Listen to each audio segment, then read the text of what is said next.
Mari saudara kita berdoa untuk Banten, untuk Indonesia Timur, untuk Jawa Timur. Mari kita Indonesia, mari kita sempatkan, kita berdoa sama-sama serempak.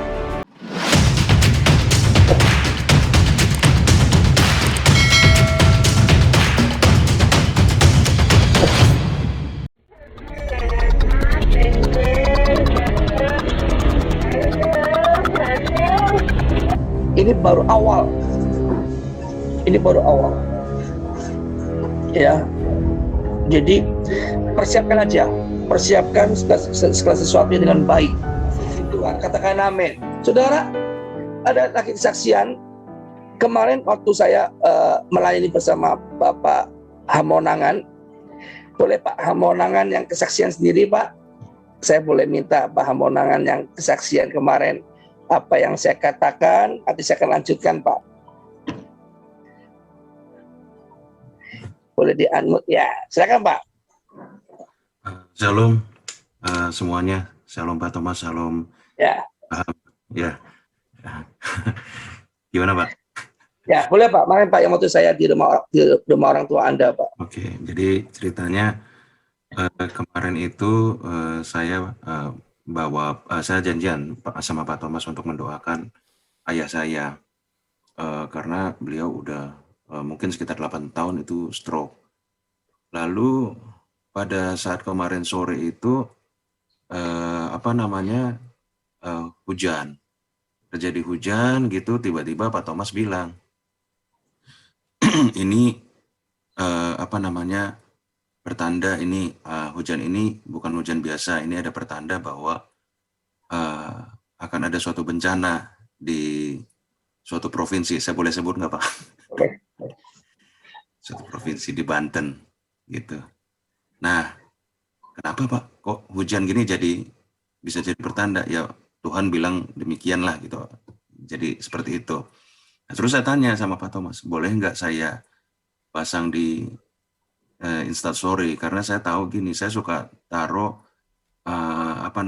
saya ngelihat gini, banyak orang-orang itu suka kepo, suka ngelihat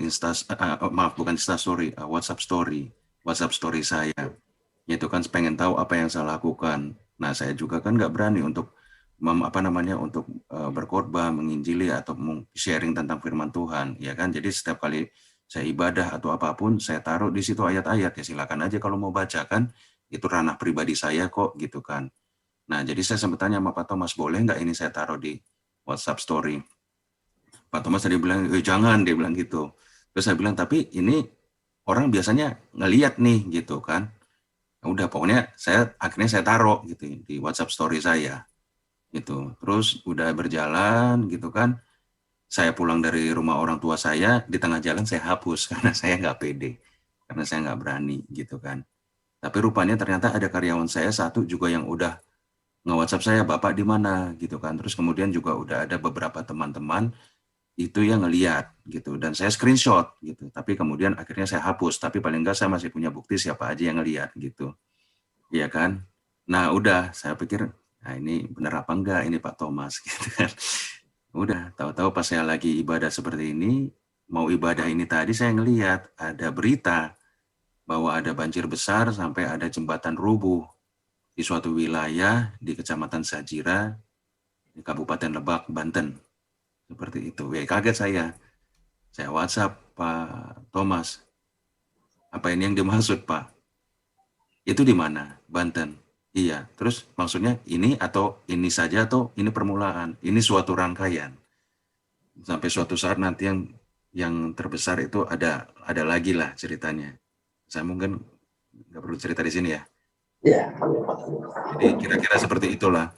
Jadi saya sendiri sebenarnya ada pertanyaan juga di dalam kepala saya. Saya tahu ini, pasti kan berarti Tuhan izinkan saya untuk tahu ini kan. Bapak sampai ngomong ini di tempat ayah saya, di depan saya kan. Apakah saya sampai berpikir, saya kan juga masuk di relawan. Saya dulu itu Pak aktif dengan teman-teman di relawan Banten Pak. Kemarin yang bencana Lebak, bencana Corona, itu saya punya komunitas relawan. Saya berpikir, ini saya tahu begini, maksudnya cuma sekedar tahu untuk sekedar tahu, apa maksudnya ada maksud lain? Apakah misalnya selama ini kalau ada bencana itu kita ada bencana baru bertindak, ataukah maksudnya ini sekarang adalah saya tahu duluan supaya saya bisa ngomong sama teman-teman mengantisipasi, misalnya ngelihat nih daerah bencana yang misalnya biasanya kemarin di Lebak itu kan ada daerah-daerah tepi sungai itu yang kesikat habis sama sungai. Apakah berarti misalnya saya bergerak dengan teman-teman, ayo kita cek apakah kemarin yang kena daerah yang kena itu udah diisi lagi pemukiman. Sehingga kalau misalnya diisi pemukiman kan potensi kesikat, dengan habis lagi. Kemudian yang daerah-daerah pesisir, daerah-daerah kemarin kalau ingat ya pernah di Banten itu kena ada tsunami ya. Tsunami, apa namanya dari anak Krakatau ya. Apakah misalnya daerah-daerah dulu yang kena udah keisi lagi sehingga itu potensi? Nah, jujur saya masih belum tahu Pak.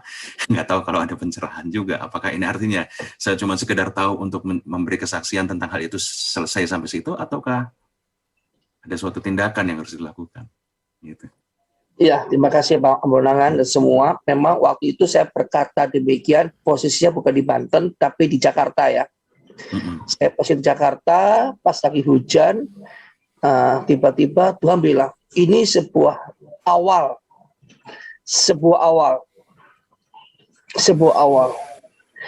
Nah, saya nggak tahu berapa hari ini saya selalu mendapatkan pesan-pesan Tuhan. Ya, tapi saya berhati-hati untuk berkata-kata karena jangan sampai tidak teruji. Jadi saya benar-benar berhati, saya bilang, Tuhan, betulkah Tuhan, betulkah Tuhan. Tapi dari semalam saya sudah dapat sesuatu yang mata rantai ya. Ya, makanya saudara, saya mau kasih tahu pada saudara bahwa hari-hari ini kita sudah masuk di dalam akhir zaman. Tidak akhir zaman. Ya, terus ikuti pesan-pesan Tuhan, ikutin terus bahwa ini awal, ya awal. Saya udah banyak melihat sesuatu yang belum saya bisa ceritakan, tapi segera, ya saya akan ceritakan apa yang saya dapatkan. Ya, kenapa? Pertanyaannya, bukan Tuhan mendatangkan mara bahaya, tapi Tuhan ingin ada pertobatan besar nanti, akan terjadi pertobatan besar. Ya, saya melihat, apakah saudara boleh saya sama-sama katakan, mari kita sungguh-sungguh bertobat, sungguh-sungguh dekat dengan Tuhan. Jangan ada apapun masalah yang boleh mengikis kepercayaan kita, membuat kita khawatir, membuat kita takut akan apapun, dan kita lebih percaya akan rencana dan janji-janji Tuhan. Amin. Amin. Ya, saudara bisa lihat, ini baru awal. Ini baru awal. Ya, jadi persiapkan aja, persiapkan segala sesuatu dengan baik.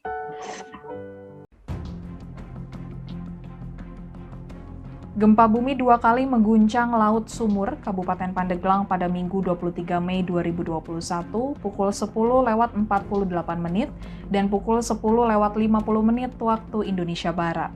Gempa itu berada di kedalaman 10 km. Dikutip Tribun News dari Tribun Banten, Ardi Wirdansyah, seorang warga Kecamatan Sumur mengatakan pada saat gempa bumi situasi mencekam. Masyarakat yang sedang berbelanja di pasar ikan yang dekat dengan bibir pantai langsung berhamburan histeris beberapa saat setelah gempa bumi mengguncang. Menurut dia, sebelum gempa bumi, banyak burung walet yang berterbangan keluar dari sarangnya. Selain itu, kondisi di sekitar diselimuti awan gelap dan membuat banyak masyarakat yang mulai khawatir. Secara tiba-tiba mulai terjadi guncangan dan membuat atap rumah warga yang berada dekat bibir pantai bergoyang. Kendati begitu, tidak ada kerusakan yang pasti akibat gempa bumi yang terjadi selama 2 kali tersebut. Guncangan gempa dirasakan di Pandeglang, Majasari, Munjul, Cikewesik, Panimbang, Labuan, Carita, Sukaresmi, Pagelaran, Menes, Jiput, Sumur, Patia, Kalapnungal, Rangkas Bitung, Cileles, dan Bayah. Hasil analisa BMKG menunjukkan gempa pertama memiliki magnitudo 4,9 skala Richter dan gempa kedua 5,2 skala Richter. Epicenter gempa pertama terletak pada koordinat 6,59 LS dan 105,45 BT, tepatnya di laut pada jarak 17 km arah barat Laut Sumur, Kabupaten Pandeglang, Banten pada kedalaman 10 km. Epicenter gempa bumi kedua terletak pada koordinat 6,64 LS dan 105,43 BT di laut pada jarak 16 km arah barat Laut Sumur, Kabupaten Pandeglang, Banten pada kedalaman 10 km. Jika memperhatikan lokasi epicenter dan kedalaman hipocenter, gempa yang terjadi merupakan jenis gempa dangkal akibat aktivitas sesar lokal. Hasil analisa mekanisme sumber menunjukkan bahwa gempa memiliki mekanisme pergerakan sesar naik.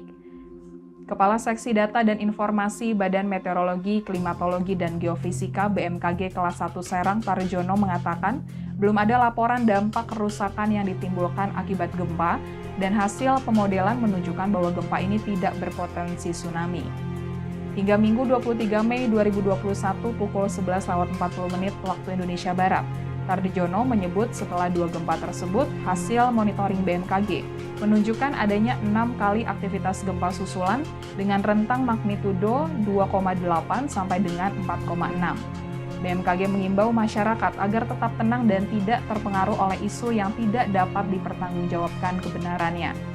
Untuk menghindari dari bangunan yang retak atau rusak diakibatkan oleh gempa, masyarakat juga diimbau untuk memastikan bangunan yang ditinggali cukup tahan gempa.